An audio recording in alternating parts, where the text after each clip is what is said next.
Dans cette vidéo, on va parler de la reine du bal en composition, en production musicale, la mélodie. Salut c'est Vince, j'espère que tu vas bien. On continue notre série de vidéos de l'avant, on en est à la 8e il me semble. Je vais essayer de rester assez succinct et en même temps on pourrait en parler pendant des jours, voire des années, puisque à mon sens, et je pense que beaucoup de gens seront d'accord, l'élément le plus important dans une musique, c'est la mélodie. C'est clair et net qu'on a vite tendance en MAO, en production, dans le home studio en général, à s'imaginer que le sound design, le mixage, le mastering, les VST, les plugins et tout ça, c'est hyper important. Ouais, ça l'est un peu. N'empêche que ce que vont retenir les gens qui vont écouter ta musique, tes chansons, c'est quoi? C'est la mélodie. Et donc, si tu n'as pas une mélodie qui accroche, une mélodie qui reste, une mélodie qui surprend peut-être même, en fait, tout ce que tu peux faire en plus, tout le travail que tu peux faire pour affiner, pour avoir un son de ouf digne des plus gros studios anglais et américains, tout ça en fait ça ne sert strictement à rien si tu n'as pas un point d'ancrage pour ta musique. On va pas retenir les nappes que tu as fait, on va pas retenir ce petit shaker qui se balade dans la stéréo, on va pas retenir le sound design de ta snare ou la compression de ton kick ou ta 808 qui tabasse. Ok, ça va peut-être être un surplus de, mais c'est pas ça qui va faire ton titre. Ce qui va faire qu'on va se souvenir de ta musique, c'est donc la mélodie, ce point central dans un morceau, dans une musique, qu'elle soit d'ailleurs une musique ancienne, musique classique, ou une musique beaucoup plus récente, peu importe, c'est pas la question. Ce point d'ancrage-là, quelle que soit la manière dont il se présente, il doit être, je pense, au cœur de ton attention. Et ça doit devenir un réflexe de penser à ta mélodie pour ta musique. Que ce soit une mélodie de voix ou une mélodie d'un instrument lead ou d'un thème musical. Mais alors, c'est quoi une mélodie? Moi, j'ai une définition un peu pétée, mais je pense qu'elle n'est pas si loin de la réalité. Pour moi, une mélodie, c'est quelque chose que tu peux siffler après l'avoir entendu une seule fois. Une bonne mélodie, c'est ça. Tu sais, des fois, t'entends une musique où tu l'as entendue sans vraiment l'entendre, et puis elle est là dans ta tête, et puis tu la fredonnes, ou tu machin, et puis tu dis, mais merde, mais pourquoi je siffle ce truc-là? Tout simplement parce qu'il y a le pouvoir de la mélodie. Et bien sûr, évidemment, il peut y avoir le pouvoir aussi de l'avoir entendu et réentendu et réentendu. Mais ce que tu vas siffler, c'est pas la percussion, c'est pas le pum-tchak. Ce que tu vas siffler, c'est rarement la ligne de basse, dans peut-être quelques rares cas où vraiment c'est central, et d'ailleurs c'est souvent une mélodie de basse en fait finalement. Mais non, ce que tu vas siffler, ça va être le thème musical, la fameuse mélodie. Alors une bonne mélodie donc, si elle doit rester dans la tête très rapidement, il faut a priori qu'elle soit relativement simple. La mélodie, elle doit un petit peu être cette espèce de d'essence de ton titre et résumer en fait tout le message, qu'il soit musical ou autre, de ton morceau. Un bon moyen de se rendre compte si ta mélodie est pertinente, quand tu as déjà bien avancé dans ta prod, c'est de muter tout le reste. Puis peut-être de garder une rythmique et la mélodie ou le chant lead, et de voir un peu ce que ça dit. Est-ce que finalement c'est assez accrocheur? Est-ce que ça te semble rester dans la tête? Est-ce que c'est un truc que toi-même tu te surprends à fredonner? Est-ce que c'est un truc, quand tu le fais écouter à des gens, tu as des retours justement sur ce point de vue-là? Est-ce qu'on te parle de « Ah, ça reste un peu dans la tête ton truc, on a envie de le chanter aussi ». C'est le genre de petites remarques comme ça qui te font te dire que tu es sûrement dans la bonne direction du point de vue de la mélodie. Alors après, comment on peut trouver une bonne mélodie? Ça, il y a 1 million de techniques possibles. Tu peux partir de quelque chose qui est déjà connu, et puis, je sais pas, enlever des notes, l'imiter, le transposer, et puis le déconstruire, le faire à l'envers. Tu peux prendre une photo et puis essayer de voir s'il n'y a pas un dessin qui se dessine. Tu vois, je sais pas, une photo de paysage, de montagne qui monte et qui descend comme ça, puis essayer finalement de le jouer sur un clavier. Ah, ça monte, ah, ça redescend, machin, puis essayer de trouver un peu des écarts comme ça. Moi, je te parle de trucs très instinctifs, je vais pas te parler qu'il faut que tu joues sur tel mode et telle note de la gamme et tout ça, parce que Moi, c'est quelque chose auquel je pense pas quand je compose mes mélodies. Je suis en mode, je joue du pipeau comme sur la musique baroque, là où j'ai commencé la musique quand j'avais 7 ans.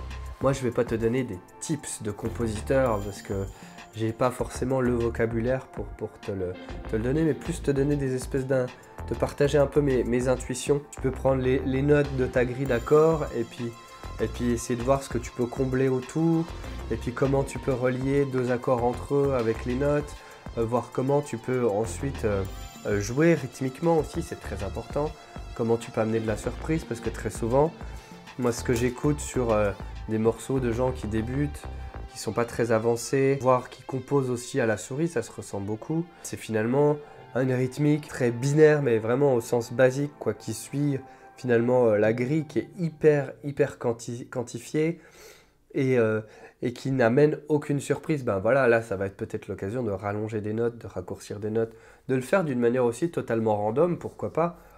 Ça tu peux tout à fait le faire et au contraire ça va peut-être t'amener sur des territoires que tu n'aurais jamais imaginé faire par toi-même, tu vois. Et puis une bonne manière aussi de trouver des mélodies originales, je trouve, c'est de changer l'instrument. Alors on me dira peut-être pour les vrais...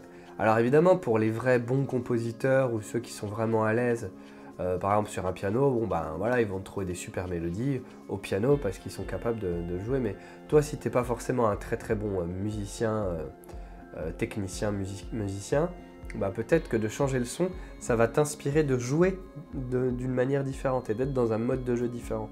Parce que si tu as un son qui remplit beaucoup, tu auras peut-être envie de jouer moins de notes, mais du coup te focaliser plus sur trouver les bonnes notes. Si tu as un son plus type pluck par exemple, tu vas peut-être plus avoir envie de jouer plus de notes parce que comme le son est très court, tu peux te permettre, voilà, pour remplir l'espace sonore.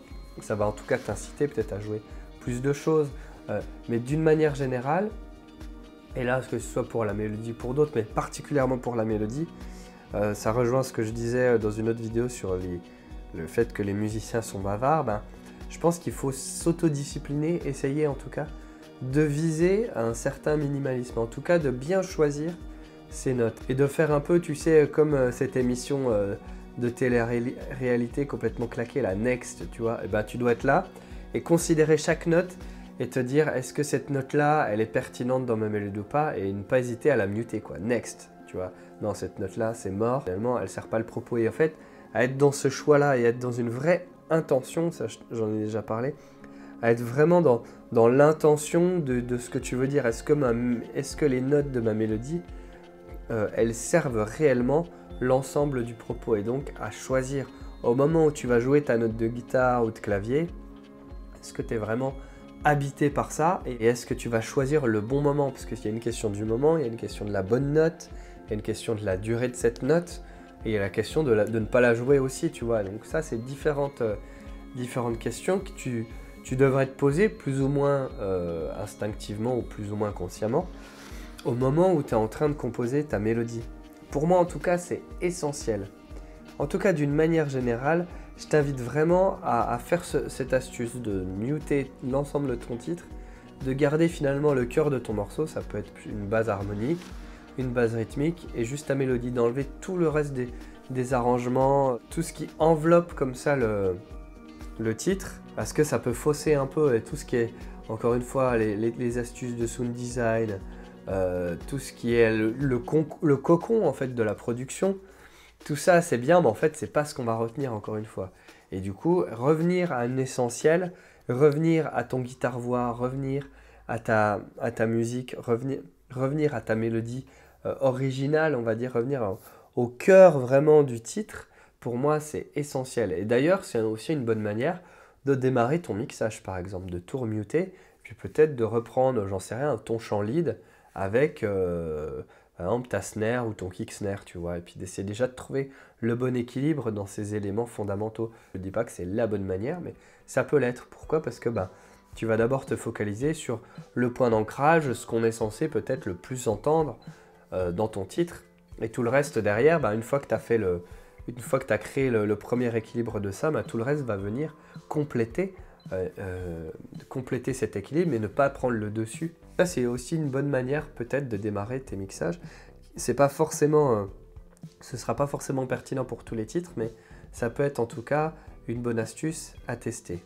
Voilà, bon, d'une manière générale, je t'invite vraiment à reconsidérer la place de la mélodie dans ton titre et aussi à reconsidérer l'idée d'avoir plusieurs mélodies.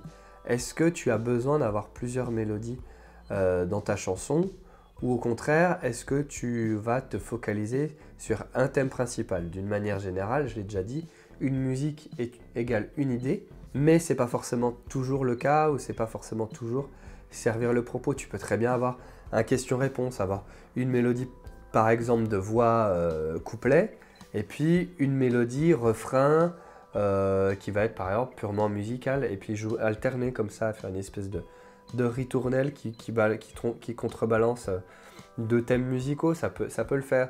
Ou au contraire avoir un truc qui est matraqué, peu importe en fait. Ce qui compte, c'est vraiment cette idée d'arriver à transpercer le cerveau des gens sans qu'ils s'en rendent compte.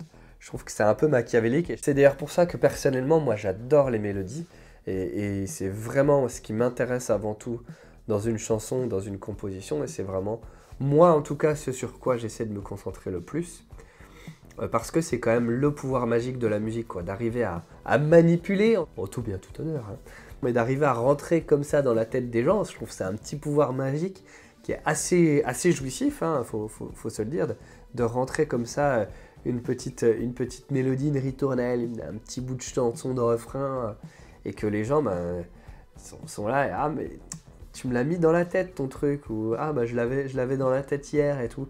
Ça c'est des retours vraiment, moi je suis friand d'avoir ces retours-là, et je trouve qu'en général c'est très bon signe pour savoir que tu es dans le vrai pour ta musique, pour ton titre, et tu sais que ça va accrocher les gens qui l'écouteront.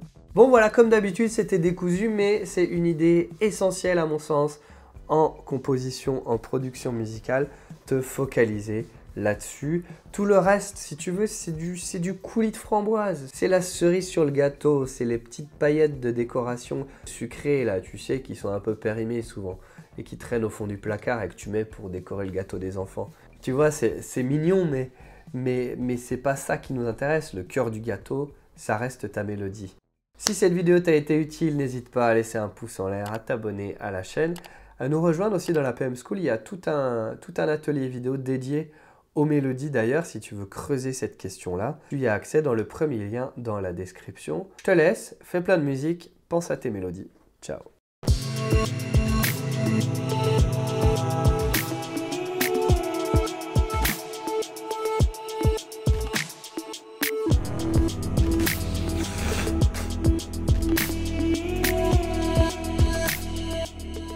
C'est pas dans la poubelle.